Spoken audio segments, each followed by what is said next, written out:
சின்ன முருகைய சிங்கார முருகைய சின்ன சின்ன முருகைய சிங்கார முருகைய கொஞ்சி கொஞ்சி தமிழ் பேசும் செந்தில் வடிவேலனவ கொஞ்சி கொஞ்சி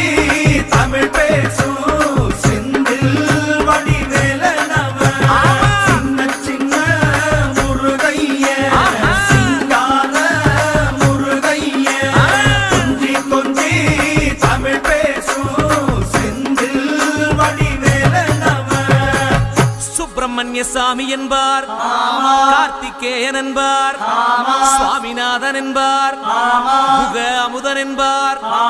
பாலசுப்பிரமணியன் என்பார், கருணாகரன் என்பார், கதிர்காம கந்தன் என்பார், கதிர்வேல சுவாமி என்பார்.